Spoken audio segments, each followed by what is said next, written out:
So for this trick, all I'm going to be needing is a deck of playing cards. This deck can be completely shuffled to the spectator's liking. It doesn't matter how much these cards are mixed up. It makes no difference whatsoever. But once the spectator is satisfied, then we can begin this trick.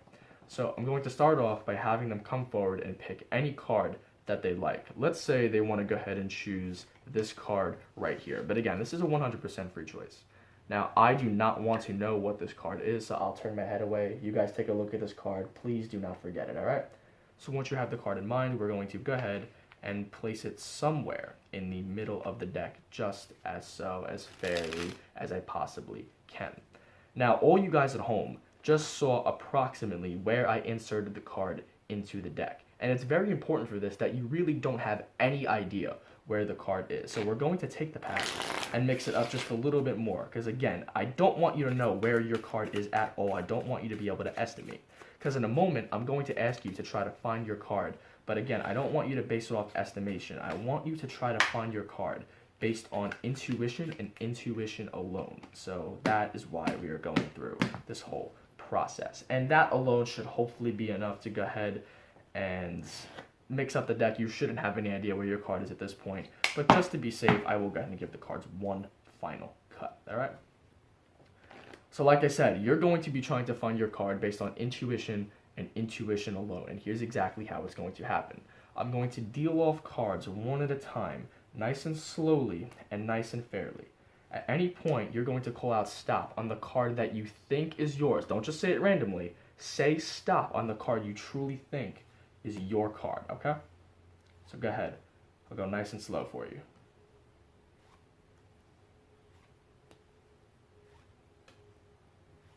Stop.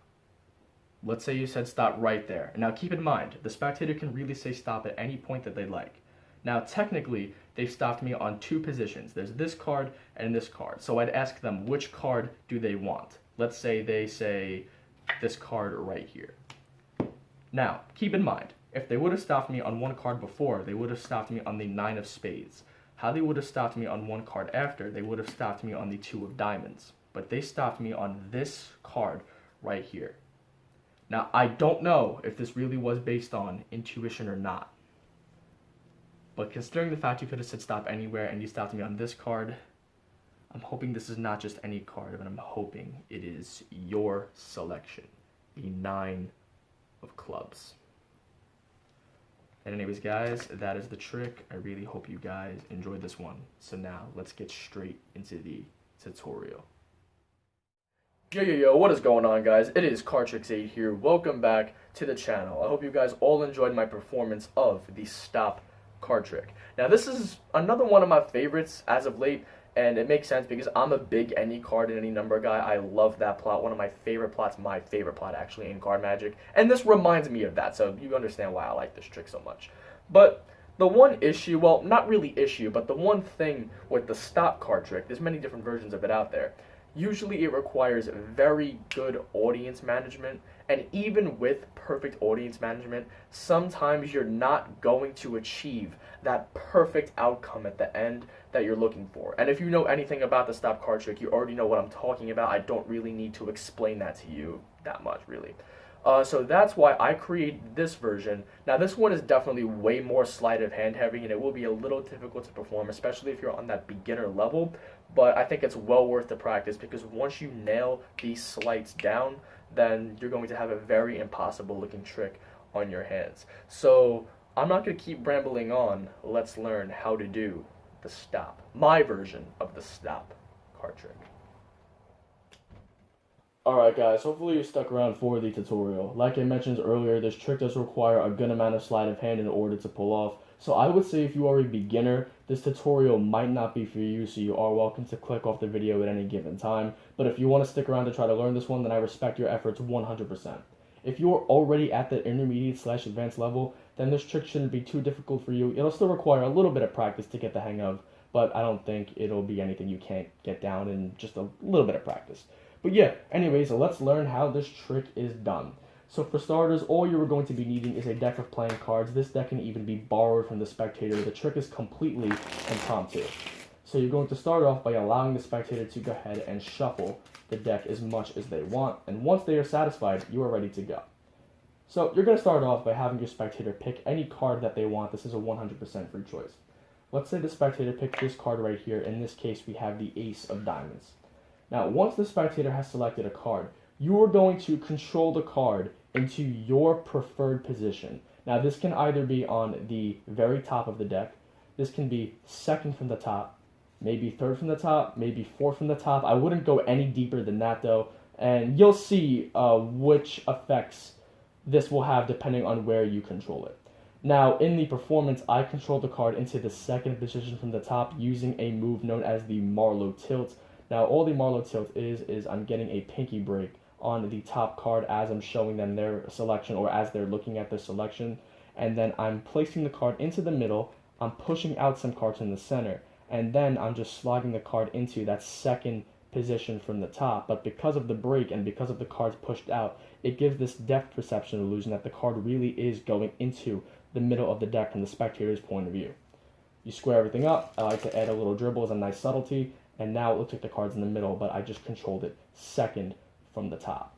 If you want to control it third from the top, you can essentially do the same thing while they're looking at their card. Just this time, make sure you pinky count 1, 2 cards just as so, maintain a break, and then again do the same exact thing, Marlowe Tilt, just slide it into that gap. From the spectator's point of view, it looks like it's going into the center. Same thing, now it's convincing, the card is lost in the middle, but you can see it is controlled into the third position from the top. And you would do the same exact thing for the fourth position. You would just pinky count 3 cards instead of 2. And if you want to control the card to the top, just use any control that you want. I'm not going to go over it. You guys, I'm sure, have a whole repertoire of controls at this point. But for this specific tutorial, I'm going to demonstrate second from the top since that's what I did in the performance. So again, I show the card, I get a pinky break, I do the Marlowe Tilt, show that it's really going into the center of the deck, just as so. And by the way, you don't need to use a Marlowe Tilt. You can use any control that you want, maybe a bluff pass, or again, whatever you know how to do. Just get the card into your preferred position. For me, it's second from the top. So once you have the card controlled, you're now going to proceed to mix up the deck and explain, well, you saw roughly where the card is, and I don't want you to have any idea because I want you to find your card based on intuition and intuition alone. So at this point, feel free to mix up the deck however you want, as long as you maintain your the selected card in its appropriate position, then you're fine. So if you want to do some Riffleshuffles, you can do that. Just make sure you maintain this top stack so that the cards don't get mixed in the deck. If you want to do an overhand shuffle, don't grab the top portion. Grab a portion from the middle, just like this, and then overhand shuffle that. All of these will not affect the placement of the selected card. And then feel free to go ahead and do any false cuts that you want. You can get as creative as you want with this. Just make sure that no matter what shuffles or what cuts you do, you don't disturb the placement of the selected card.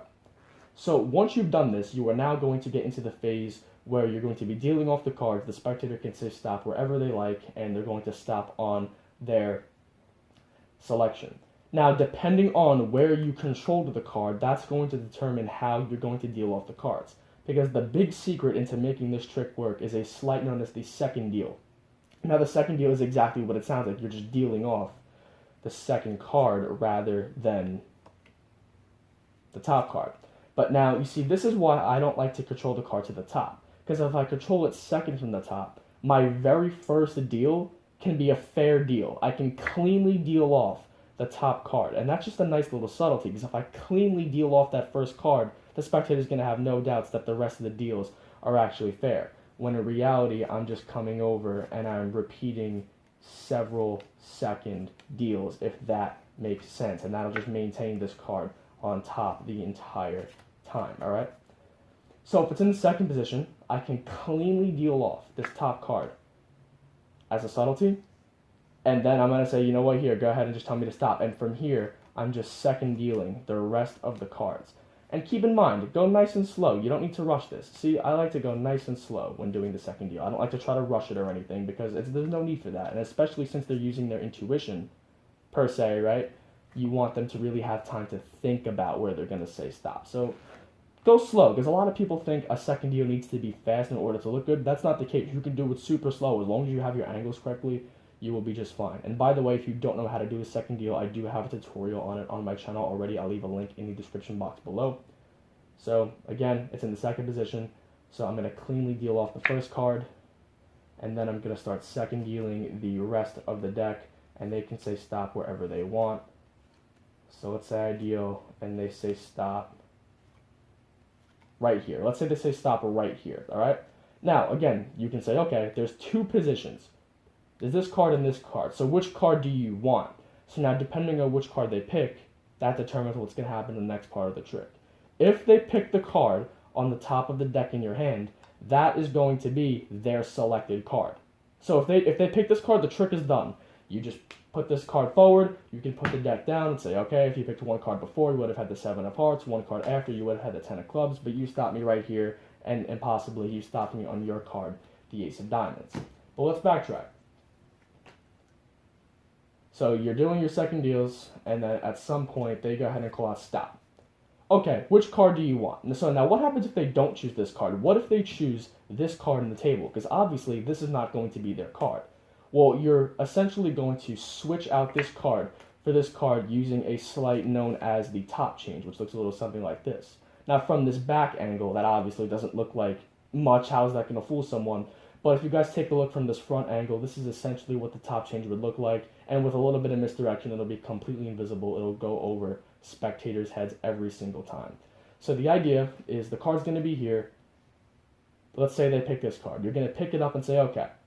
Now, you could have stopped me anywhere. Now, had you would have stopped me one card before, so I come over, do the top change, and then I point to this card as misdirection, and then they flip it over. And at this point, the switch is already done.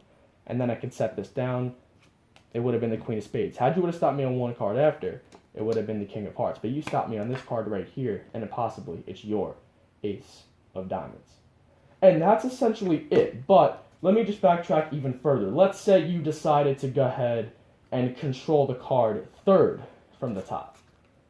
It's the same exact thing, except for this one, you can cleanly deal off 2 cards. Again, this is where it all depends on your style. How many cards do you want to cleanly deal off before getting into your second deals? I only think 1 is necessary, but if you want to do 2 or 3, again, that just depends on where you want to,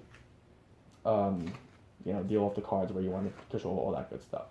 And if you simply just want to control the card to the top of the deck, then you just don't cleanly deal off anything. You just start second dealing right away. But I like that little subtlety of cleanly dealing off 1 playing card or 2 playing cards before getting into the second deal. It's not really much, but again, just a nice little subtlety that I feel like makes this effect even stronger. So yeah, that is the trick. That is my take on the stop card trick. I really hope you guys enjoyed this one. Please let me know what you guys think in the comments section below. And yeah, if you have any questions, of course, comment that as well. I will feel free. I will promise you I will answer every single question that I can. But yeah, that's pretty much it for this video, and I will see you guys for the next card trick tutorial. Cardtrix 8 signing off. Peace out.